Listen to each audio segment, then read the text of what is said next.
विवेक ने जैसे ही अपने ऑफिस का काम खत्म करके बड़बड़ाते हुए अपना लैपटॉप सामने टेबल पर रखा, उसे सामने से आरती आती हुई दिखाई दी। आते ही आरती ने सोफे पर बैठते हुए विवेक से पूछा, क्या बात है जनाब, किस पर इतना गुस्सा निकाला जा रहा है? कुछ नहीं यार, उस हिटलर के अलावा और कौन है मेरी जिंदगी में जो मुझे इतना गुस्सा दिला सकता है? विवेक ने गुस्सा होते हुए कहा। आरती को हंसी आ गई। उसने विवेक से पूछा, अरे अब क्या किया तुम्हारे बॉस ने? क्या किया? अरे ये पूछो क्या नहीं किया। जब देखो बस काम काम काम, संडे को भी चैन से नहीं जीने देता। सुबह सुबह ही कॉल करके एक प्रेजेंटेशन तैयार करने के लिए बोल दिया। हद होती है यार, अब जाकर काम खत्म हुआ है, सुबह से पूरा संडे खराब कर दिया मेरा। विवेक की बात सुनकर आरती जोर से हंसने लगी तो विवेक ने उसे घूर कर देखा। विवेक को ऐसे गुस्से में देख आरती सोफे पर अच्छे बच्चों की तरह सीधे होकर बैठ गई। आरती को मासूम सी बच्ची की तरह बैठा देख विवेक का सारा गुस्सा गायब हो गया और वह आरती के पास आकर बैठ गया। वह कुछ बोलने ही वाला था कि आरती ने अपना मुंह फेर लिया और बोली, वो तो तुम गुस्से में बहुत क्यूट लग रहे थे, इसलिए मुझे थोड़ी सी हंसी आ गई थी। इसमें इतना गुस्से में घूर कर देखने की क्या जरूरत थी? जाओ यहां से, मुझे तुमसे कोई बात नहीं करनी। अरे सॉरी यार, माफ कर दो, गलती हो गई। वो गुस्सा तो मुझे बॉस पर आ रहा था। आज के बाद कभी तुम्हें घूर कर नहीं देखूंगा, वादा। अब तो माफ कर दो प्लीज, विवेक ने कान पकड़कर कहा।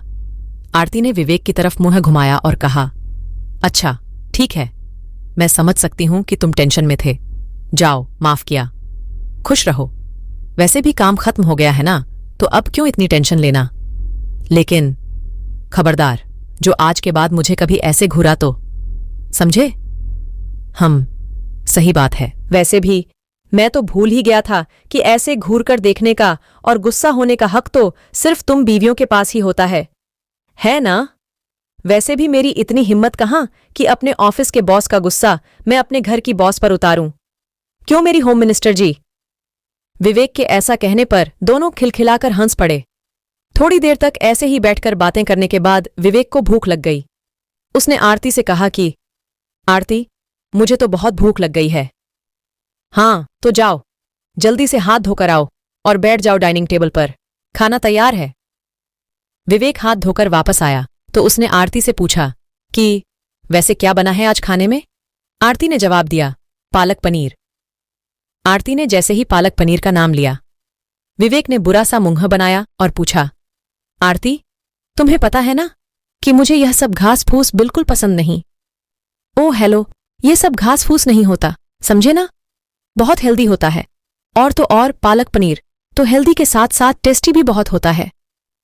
आरती को हल्के गुस्से में देख विवेक समझ गया था कि अगर उसने गुस्सा किया तो पक्का उसे यही खाना पड़ेगा, लेकिन अगर आरती से प्यार से बात की जाए तो शायद पालक पनीर से छुटकारा मिल जाए। उसने मन ही मन ऐसा सोचकर आरती से प्यार से कहा, आरती, आज तो संडे है ना? आधा संडे तो वैसे भी उस हिटलर ने खराब कर दिया है मेरा, बाकी का बचा तुम तो मत खराब करो ना। प्लीज आज कुछ अच्छा खिला दो आरती, प्लीज प्लीज प्लीज। विवेक, तुम तो जानते ही हो ना कि मुझे खाना बनाना नहीं आता है। रीमा दीदी भी सारा खाना तैयार करके चली गई हैं। अब तो तुम्हें यही खाना पड़ेगा, इसलिए चुपचाप खा लो। रात को कुछ अच्छा बनवा दूंगी, पक्का। विवेक कुछ सोचने लगा और थोड़ी देर बाद आरती से विनती करते हुए बोला, आरती, तुम्हें मैगी तो बनानी आती है ना? अभी के लिए वही बनाकर खिला दो प्लीज। आरती विवेक को घूरते हुए कहती है, मैं एक शर्त पर तुम्हें अभी मैगी बनाकर खिला सकती हूं, अगर मंजूर है तो बोलो, वरना। मंजूर है, मंजूर है। आरती को बीच में ही टोकते हुए विवेक बोला, तो शाम को यही पालक पनीर खाना पड़ेगा। विवेक को मजबूरन शर्त माननी पड़ी। आरती मैगी बनाने के लिए किचन की तरफ चली गई। आरती के जाने के बाद विवेक फिर से धीरे धीरे बड़बड़ाने लगा। पति जरा सा घूर कर देख ले तो इतनी नाराजगी, अगर पत्नी सारा दिन घूरे तो कुछ नहीं, हद है। कुछ कहा क्या तुमने? पीछे खड़ी आरती ने पूछा। आरती को अचानक से अपने पीछे खड़ा देखकर विवेक घबरा गया। उसने घबराते हुए कहा, नहीं नहीं, तो मैंने तो कुछ नहीं कहा। मुझे ऐसा क्यों लगा कि तुम अकेले में कुछ बड़बड़ा रहे थे। अक्सर तुम ऐसे तभी बड़बड़ाते हो जब तुम्हें किसी पर गुस्सा आ रहा होता है और तुम अपना गुस्सा उस पर निकाल भी नहीं पाते। विवेक ने कहा, नहीं नहीं, तो मुझे तो किसी पर भी गुस्सा नहीं आ रहा है। तुम बताओ, तुम यहां क्या कर रही हो? तुम तो मैगी बनाने के लिए किचन में गई थी ना? तो यहां कब आई? वो मैं यहां क्यों आई? भूल गई तुम्हारी बद्दीरी पॉडेज की वजह से मैं। हाँ, याद आया। मैं यहां ये पूछने आई थी कि मैगी कहां पर रखी है। मुझे किचन में कहीं नहीं मिली। विवेक ने कहा, मैगी वहीं रखी है, सबसे ऊपर वाली अलमारी में। जाओ देखो जाकर, मिल जाएगी। आरती अभी भी विवेक को ही देखे जा रही थी। तभी विवेक का फोन रिंग हुआ और स्क्रीन पर सागर का नाम फ्लैश होने लगा। सागर विवेक का बहुत अच्छा दोस्त था। विवेक ने मन ही मन भगवान को आरती की घूरती नजरों से बचाने के लिए थैंक यू कहा और धीरे से बोला कि पहली बार इस गधे का फोन सही टाइम पर आया है।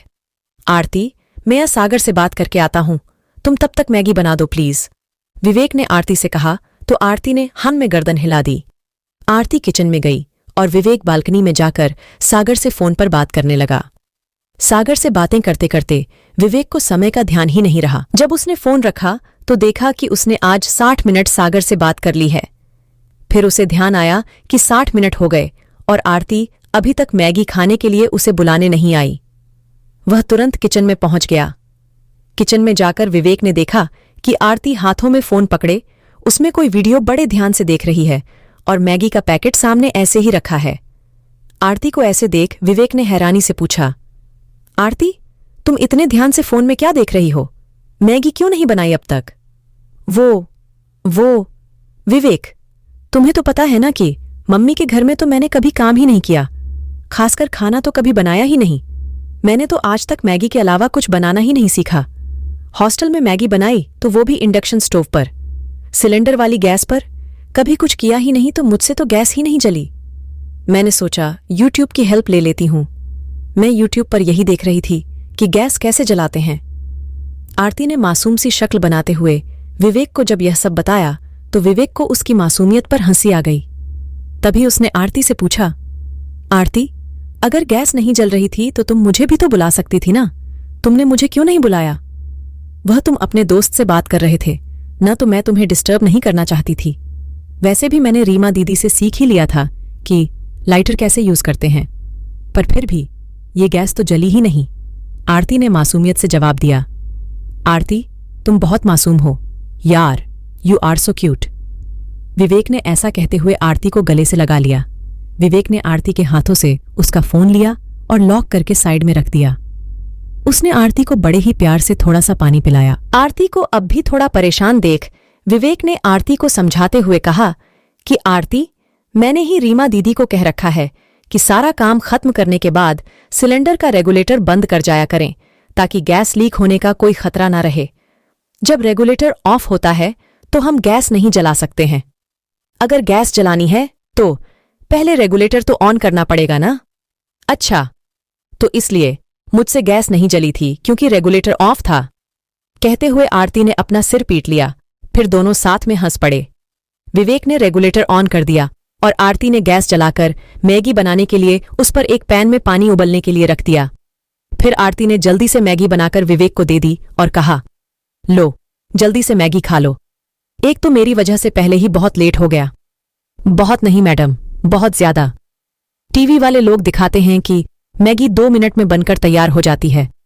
हालांकि मुझसे भी कभी 2 मिनट में मैगी बनकर तैयार नहीं हुई। हाँ, पर 5 मिनट में जरूर बन जाया करती थी। पर तुमने तो आज नया रिकॉर्ड बना दिया। 60 मिनट में भी तुमने मुझे मैगी बनाकर नहीं दी। विवेक ने हंसते हुए कहा। आरती ने उसे घूर कर देखा और बोली, वह तो गैस नहीं जली थी ना, इसलिए, वरना मैगी बनाने में भी किसी को 50 मिनट लगते हैं क्या? आरती को ऐसे देख विवेक ने हंसते हुए कहा कि यही है मेरी वाली आरती जो मुझे घूर कर देखती है। चलो, फाइनली नॉर्मल हो गई, थैंक गॉड। विवेक के ऐसा कहते ही आरती उसे मारने के लिए उसके पीछे पीछे दौड़ने लगी। विवेक मैगी का बाउल हाथ में लिए हुए किचन से बाहर आ गया। आरती भी उसके पीछे पीछे आ गई। फिर दोनों डाइनिंग टेबल पर बैठ गए। जैसे ही विवेक ने मैगी खाई तुरंत ही उसके मुंह से वाह निकल गया और आरती से बोला, चलो, भले तुमने मैगी खिलाने के लिए इतना इंतजार करवाया, पर मैगी तुमने बहुत कमाल की बनाई है। मजा आ गया। अपनी तारीफ सुनकर आरती मुस्कुरा दी। तभी विवेक ने उसे भी अपने हाथों से मैगी खिला दी। दोनों ने बातें करते करते सारी मैगी खा ली। मैगी खत्म होते होते आरती और विवेक दोनों की ही सारी टेंशन दूर हो गई थी। आरती को गैस जलाना आ गया था। दूसरी तरफ विवेक को पालक पनीर से छुटकारा मिल गया था। पर शाम को विवेक को पालक पनीर से छुटकारा मिलेगा या नहीं, ये तो उसकी मासूम सी पत्नी के मूड पर ही डिपेंड करेगा। फिलहाल के लिए तो विवेक के ऑफिस के बॉस की वजह से बिगड़ा हुआ उसका संडे उसके घर की बॉस की वजह से सुधरा ही नहीं बल्कि यादगार बन गया। दोस्तों, अगर आपको मेरी ये स्टोरी अच्छी लगी हो तो प्लीज कमेंट में हमें जरूर बताएं और ऐसी ही स्टोरी को सुनने के लिए प्लीज इस चैनल को लाइक, शेयर और सब्सक्राइब करना ना भूलें। मिलते हैं नेक्स्ट स्टोरी के साथ।